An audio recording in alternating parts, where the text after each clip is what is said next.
मुतकब्बिर फकीर, वो आदमी जिसके पास कुछ भी नहीं, फटीचर है, खाने के लिए खाना नहीं, रहने के लिए मकान नहीं, पहनने के लिए कपड़े नहीं, सही ढंग के कपड़े नहीं, अब वो तकब्बुर करे, घमंड करे, मेरे से बड़ा कौन भी नहीं, मैं क्या बोल तो वो फकीर होकर के तकब्बुर करना, घमंड करना। अगर मालदार अगर घमंडी करता है तो उसके पास कुछ ना कुछ अशिया मौजूद है, कोई ना कोई सबब है उसके पास, क्योंकि अच्छे कपड़े उसके पास, अच्छे खाने उसके पास, अच्छा घर उसके पास, अच्छा मकान उसके पास, अच्छी इमारत उसके पास, अच्छी सवारी उसके पास, माल उसके पास, इन तमाम चीजों की वजह से हुस्न उसके पास, इन तमाम चीजों की वजह से वो आदमी घमंडी कर रहा है तो कुछ मान लिया जा सकता, बस ये चीज है कर कुछ इन्हें घमंडी कर रहा सो, ठीक है ना, थोड़ी देर के लिए मान लिया जा सकता है कि इन्हें माल है कर को घमंडी कर रहा है, तो एक हद तक ठीक है, मान लिया जाए, हालांकि वो भी गुनाह है। लेकिन एक आदमी फकीर है, फटीचर है, उसके पास कुछ भी नहीं है, अब वो घमंडी करे तो क्या करे? तो अल्लाह के नबी ने फरमाया, ऐसे फकीर आदमी के बारे में फरमाया, उसको भी अल्लाह ताला क़यामत के दिन नजरे रहमत नहीं फरमाएंगे। जिना इतना आम है, मैंने एक हाफिज कुरान से मुलाकात की, एक हाफिज कुरान से मुलाकात हुई, उन्होंने कहा, हजरत हफ्ते में एक मर्तबा मैं जिना करता हूं। एक हाफिज कुरान है, वो कहने लगा, हजरत हफ्ता भर मैं कमाता हूं, क्या करता हूं? हफ्ता भर कमाता हूं, हफ्ते भर की जो कमाई होती है उसको मैं जिना में लगाता हूं। क्या फरमाया? और कहता है, हजरत मैं कुरान भूल चुका हूं, कुरान याद नहीं है, बिल्कुल भी कुरान याद नहीं। ये जिना का नतीजा है। हमारे इलाकों के करीब कुछ ऐसे लोग हैं जहां पर जिना बिल्कुल आम है, बिल्कुल करीब इलाके हैं, मैं वहां का नाम लेना नहीं चाहता। जिना इतना आम हो गया है, अल्लाह न करे, अल्लाह न करे, अल्लाह। 50 रुपए में गए गुजरे 50 रुपए की कोई हैसियत नहीं है इस जमाने में, 50-100 की कोई हैसियत नहीं है। 50-100 में जिना, अल्लाह अकबर, 50-100 में जिना। नौजवान लड़की के लिए 500 रुपए में जिना। क्या चेहरा दिखाओगे अल्लाह के पास? किस मुंह को लेकर जाओगे भाई? और ऐसी औरतें भी यहां पर मिल रही है, मुहैया है, सबको बर्बाद कर दिया। और उनसे कोई जाकर के कहता है तो बोलती, अगर केस रख डालती हूं, ये वगैरह वगैरह कुछ भी। अरे उन्हों कौन से अच्छे, उन्हों भी आती हैं, हुकूमती लोग भी वहां पर आ रहे हैं। मतलब यह है कि उनको खुली छूट दी जा रही है, उनको खुली छूट दी जा रही है, कोई उनको रोकने वाला नहीं, कोई एतराज करने वाला नहीं। कोई दीन की बात बोले तो सुनने की, उनको सुनने का भी नहीं। इतना आम है। अल्लाह के नबी के दरबार में एक आदमी आया, हजरत अबू उमामा रावी है, फरमाते अल्लाह के नबी के पास एक आदमी, एक नौजवान आया और आकर के कहने लगा, या रसूल अल्लाह, मुझे जिना की इजाजत दीजिए। क्या फरमाया? या रसूल अल्लाह, मुझे जिना की इजाजत दीजिए। सारे सहाबा उस आदमी की तरफ देखने लगे, अरे कैसी बात कह रहा है, अल्लाह के नबी के दरबार है, वहां पर बड़े बड़े सहाबा मौजूद हैं, अब सब के सब यहां पर जमा हो गए हैं, और आदमी ये कहे कि या रसूल अल्लाह, मुझे खुल्लम खुल्ला लोगों के सामने अल्लाह के नबी के दरबार में आकर के कहे, या रसूल अल्लाह, मुझे जिना की इजाजत दे, जिसको अल्लाह ने मना फरमाया हो और नबी से इजाजत मांग रहा है। सारे सहाबा उसकी तरफ उठाए, निगाह उठाकर देख ले, मुतवज्जे हुए, कहा, लोग उसको पीछे हटाने की कोशिश किए, अरे सब के सब उसकी तरफ उंगलियां उठा रहे हैं, पीछे हटाने की कोशिश कर रहे हैं। अल्लाह के नबी ने फरमाया मेरे करीब आ जाओ। क्या फरमाया? कुर्बान जाओ मेरे नबी पर। अल्लाह के नबी ने फरमाया करीब आ जाओ।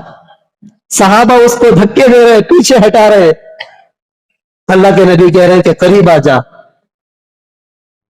अल्लाह के नबी ने उसको करीब बिठाया, पूछा कि क्या तुम अपनी मां के हक में यह बात पसंद करते हो कि कोई तुम्हारे मां के साथ जिना करे?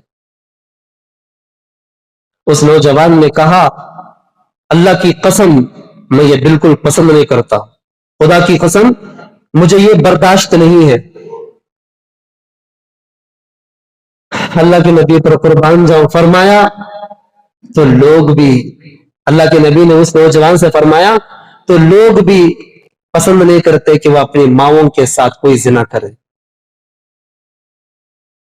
फिर अल्लाह के नबी ने उस नौजवान से फरमाया कोई तुम्हारी बेटी के साथ जिना करे, क्या तुम ये पसंद करते हो? उसने कहा अल्लाह की कसम मैं ये बिल्कुल पसंद नहीं करता, मुझे ये बहुत नागवार है कि कोई मेरी बेटी के साथ जिना करे। तो अल्लाह के नबी ने फरमाया तो लोग भी पसंद नहीं करते कि वो उनकी बेटियों के साथ कोई जिना करे। फिर अल्लाह के नबी ने उनसे पूछा क्या कोई तुम्हारी बहन के साथ जिना करे, तुम इसको बर्दाश्त करते हो? उसने कहा अल्लाह की कसम मैं इसको बिल्कुल भी बर्दाश्त नहीं करूंगा। फिर अल्लाह के नबी ने फरमाया कि लोग भी पसंद नहीं करते कि वो अपनी बहन को किसी के पास सुलाए, लोग भी बर्दाश्त नहीं करते। फिर अल्लाह के नबी ने इसी तरह से बीवी के बारे में पूछा, खाला के बारे में पूछा, फूफी के बारे में पूछा। ये साहबी ये नौजवान कह रहा था ऐ अल्लाह के नबी मैं बिल्कुल ये बर्दाश्त नहीं कर सकता कि मेरे रिश्तेदार के साथ, मेरी माँ के साथ, मेरी बहन के साथ, मेरी बेटी के साथ, मेरी बीवी के साथ, मेरी खाला के साथ, मेरी फूफी के साथ कोई आदमी जिना करे ये मुझे बिल्कुल भी बर्दाश्त नहीं। अल्लाह के नबी ने फरमा दिया कि लोग भी उसको अपनी बहन के साथ, अपनी बीवी के साथ, अपनी माँ के साथ, अपनी बेटी के साथ, अपनी खाला के साथ, अपनी फूफी के साथ कोई आदमी जिना करे पसंद नहीं करते। फिर अल्लाह के नबी ने उस नौजवान के सीने पर एक हाथ मारा। अल्लाह के नबी ने उसके सीने पर हाथ मार करके फरमाया, अपने दस्ते मुबारक को सीने पर मारा और अल्लाह की तरफ मुतवज्जे होकर के फरमाया ऐ अल्लाह इस नौजवान के गुनाहों को माफ कर। अल्लाहुम्मा अग़फ़िर ज़ंबहू, ऐ अल्लाह इस नौजवान के गुनाहों को माफ कर दे। वतहिर क़ल्बहू, और उसके दिल को बिल्कुल पाक कर दे। वहस्सिन फ़रजहू, और अल्लाह उसकी शर्मगाह की हिफाजत फरमा। रावी फरमाते हैं जब अल्लाह के नबी ने उनके सीने पर जब हाथ मारा, दस्ते मुबारक को मारा, उनके दिल में से वो गुनाह की ख्वाहिश सब के सब खत्म हो गई। गुनाह की जो ख्वाहिश थी, वो जज्बा था, सब खत्म हो गया। रावी फरमाते हैं कभी उस नौजवान ने किसी औरत की तरफ नजर उठा करके भी नहीं देखा।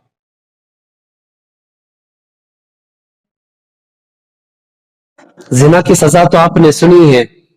अगर कोई बंदा जिना से बचना चाहता है तो क्या करे? अल्लाह के नबी ने नुस्खा बताया। बहुत सारे जिना हो चुके हैं, अल्लाह से तौबा करें। जिना जिनसे हो गया अल्लाह से तौबा करें, जिनसे गुनाह हो गया अल्लाह से तौबा करें। वाहिद रास्ता है तौबा। गुनाह को बिल्कुल मिटा देता है, वो बिल्कुल साफ कर देता है। जिना किसी से हो गया है, जाने में हुआ, अनजाने में हुआ, रिश्ते में हुआ, नाते में हुआ, दोस्ती में हुआ, किसी भी तरह हुआ हो, बस अल्लाह के सामने दोनों हाथ उठाएं, दो आंसू बहाएं और अल्लाह से मांगे अल्लाह मैंने फलाने टाइम पर फलाने वक्त में गुनाह किया, मुझे माफ कर। अल्लाह जरूर माफ करेंगे। मैं आपको नबवी नुस्खा बताता हूं जिना से बचने का।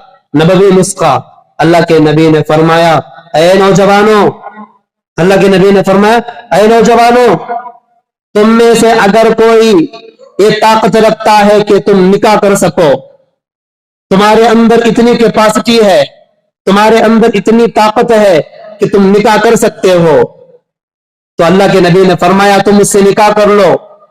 निकाह करने में जल्दी करो। क्यों? इसलिए कि ये क्या करता है, किसी अजनबी औरत की तरफ निगाह उठाने से रोकने वाला है।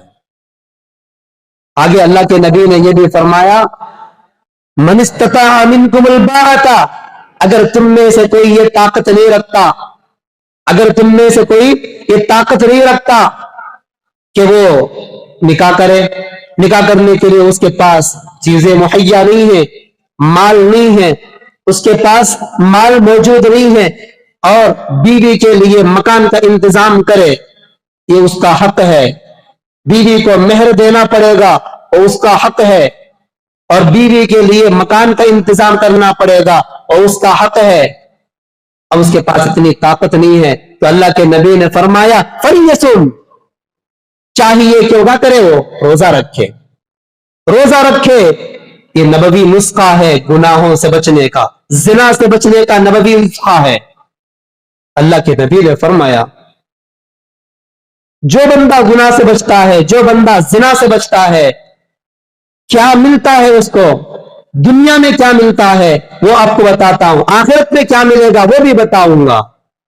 अल्लाह के नबी ने फरमाया किसी मर्द ने, अल्लाह के नबी की हदीस है, अल्लाह के नबी ने फरमाया कि औरत इबलीस के तीरों में से एक तीर है। अल्लाह के नबी ने फरमाया औरत इबलीस के तीरों में से एक तीर है। तुमने किसी अजनबी औरत को देखा, वो उसके हुस्न जमाल की वजह से तुम्हें पसंद आ गई, उसकी खूबसूरती की वजह से तुम्हें पसंद आ गई, तो फिर तुमने उसको पसंद भी कर लिया, और अल्लाह के खातिर तुमने उसकी तरफ देखने से अपने चेहरे को मोड़ लिया। अल्लाह के नबी ने फरमाया अल्लाह ताला उस बंदे को ऐसी इबादत में लज्जत देंगे, उसकी लज्जत को इंसान महसूस करेगा, उस लज्जत को, उस इबादत में मजे को, उस इबादत के चस्के को तुम जरूर अपने दिल में महसूस करोगे, उससे पहले तुम मौत नहीं आएगी।